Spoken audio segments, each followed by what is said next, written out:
Bapak Ibu Saudara yang dikasihi oleh Tuhan, bersama-sama sebelum kita mendengarkan sabda Tuhan, mari kita berdoa. Ya Bapa yang Maha Kasih, sungguh kami mengucapkan syukur kami bila pada pagi hari ini Kau berkenankan kami untuk beribadah sebagai rasa ungkapan syukur kami atas berkat pemberian-Mu dalam kehidupan kami. Terima kasih Tuhan, berkatilah kami, setiap hati, setiap pikiran, setiap telinga yang akan bersama-sama mendengarkan sabda firman-Mu. Kiranya boleh kami lakukan pula dalam kehidupan kami hari lepas hari. Pakai hamba-Mu yang penuh dengan dosa ini Tuhan. Biarlah apapun yang keluar dari mulut hamba-Mu pada pagi hari ini semuanya hanya seturut dengan kehendak-Mu. Terima kasih Tuhan. Dalam nama Tuhan Yesus kami berdoa. Amin. Bapak Ibu Saudara yang dikasihi oleh Tuhan, sudah sangat lama kita tidak berjumpa, dan kali ini kita berjumpa walaupun dalam bentuk virtual atau dalam video ini. Kiranya boleh senantiasa memberkati. Dan bacaan kita pada pagi hari ini diambil dari Kisah Para Rasul pasalnya yang pertama, ayat 6 sampai yang ke-14. Kisah Para Rasul pasal yang pertama ayat 6 sampai ayat yang ke-14. Demikianlah dinyatakannya kepada kita. Maka bertanyalah mereka yang berkumpul di situ, Tuhan, maukah Engkau pada masa ini memulihkan kerajaan bagi Israel? Jawabnya, Engkau tidak perlu mengetahui masa dan waktu yang ditetapkan Bapa sendiri menurut kuasanya. Tetapi kamu akan menerima kuasa kalau Roh Kudus turun ke atas kamu, dan kamu akan menjadi saksiku di Yerusalem dan di seluruh Yudea dan Samaria dan sampai ke ujung bumi. Sesudah ia mengatakan demikian, terangkatlah ia disaksikan oleh mereka, dan awan menutupnya dari pandangan mereka. Ketika mereka sedang menatap ke langit waktu ia naik itu, tiba-tiba berdirilah dua orang yang berpakaian putih dekat mereka, dan berkata kepada mereka, Hai orang-orang Galilea, mengapakah kamu berdiri melihat ke langit?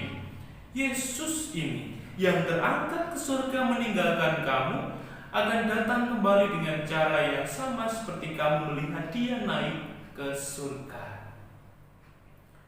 Maka kembalilah rasul-rasul itu ke Yerusalem dari bukit yang disebut Bukit Zaitun, yang hanya seperjalanan sabat jauhnya dari Yerusalem. Setelah mereka tiba di kota, naiklah mereka ke ruang atas tempat mereka menumpang. Mereka itu ialah Petrus dan Yohanes, Yakobus dan Andreas, Filipus dan Thomas, Bartolomeus dan Matius, Yakobus bin Alfeus, dan Simon orang Zelot, dan Yudas bin Yakobus.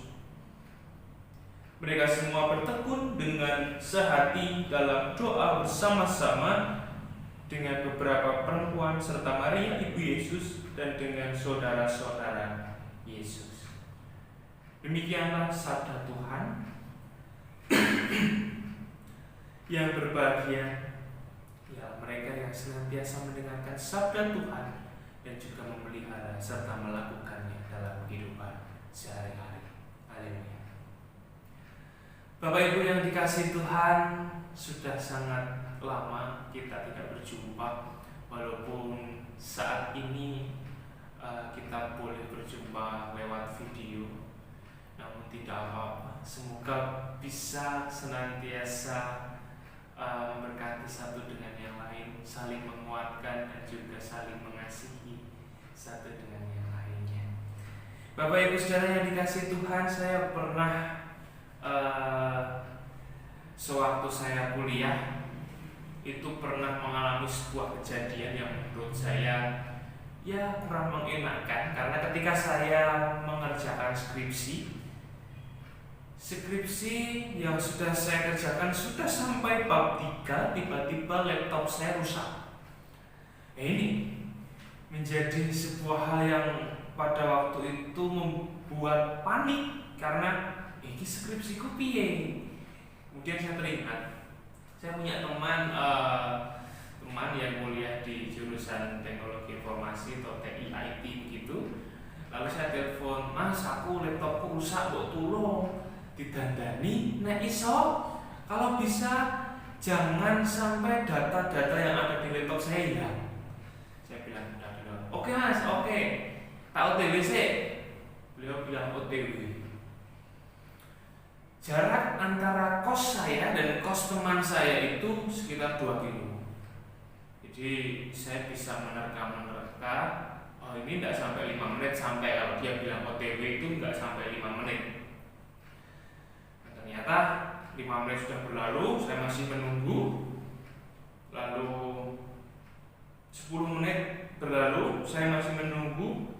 Sampai dia datang itu baru 2 jam setelah dia bilang OTW tadi. Ini seperti menunggu hal yang sebenarnya dia sudah bilang pasti, tapi tidak pasti jadinya. Kata OTW yang sebenarnya digunakan untuk membuat damai pada orang lain sekarang sudah bergeser makna. OTW atau on the way, kalau dulu awalnya singkatan itu muncul dalam media-media sosial, jadi kata OTW on the way itu muncul dalam media-media sosial, sebenarnya awalnya kan digunakan untuk membuat tentram, membuat damai orang yang kita ajak bicara. Ketika kita punya janji terus kita terlatih, ya udah, aku tak ngomong karo orang yang janjian denganku, oke aku OTW, aku sudah di jalan.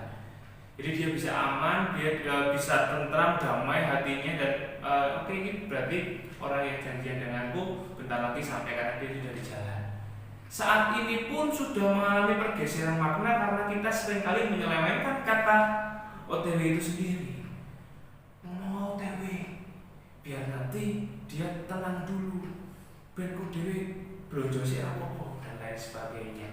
Jadi kata on the way yang awalnya dipergunakan dalam singkatan OTW itu sekarang sudah semakin bergeser maknanya. Jadi oke, turu wae, ojo takon wae, dan lain sebagainya yang seringkali kita mendengar melihat dalam media sosial. Ada pergeseran makna dari awalnya kata itu digunakan untuk membuat damai, sekarang menjadi kata yang menyebalkan. OTW-mu suka ngendi? OTW-mu jam piro? Lewat ngendi? Apa saka Amerika? Dan lain sebagainya.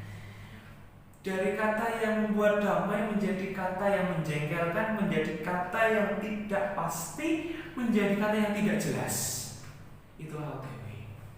Ketidakjelasan ketika saya menunggu teman saya yang katanya OTW tadi, juga saya rasakan kijane sido ora dan lain sebagainya.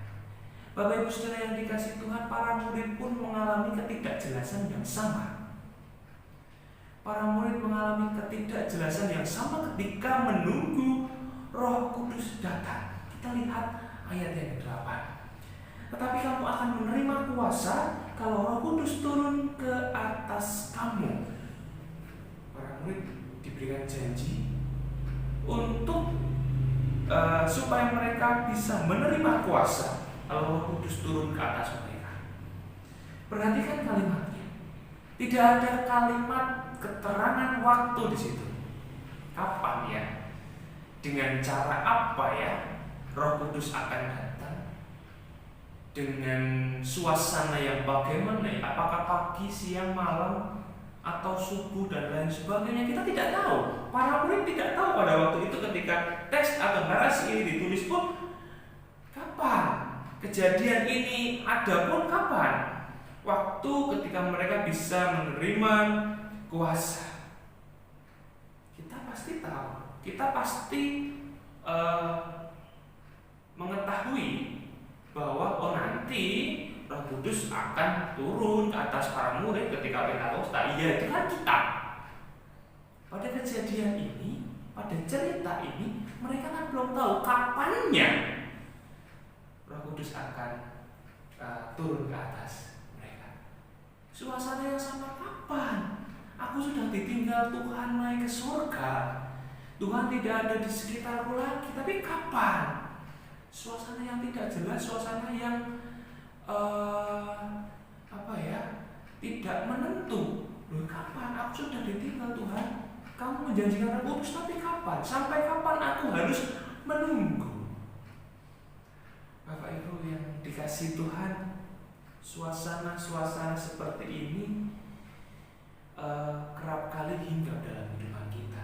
Namun kita harus mencontoh satu hal yang dilakukan oleh para murid pada waktu itu. Kita perhatikan bersama ayat yang ke-14.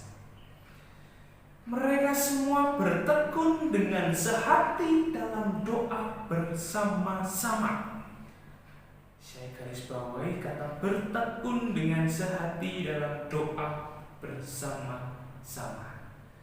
Kalau tema khotbah pada hari ini adalah nafas hidup, sering orang bilang doa adalah nafas hidup manusia.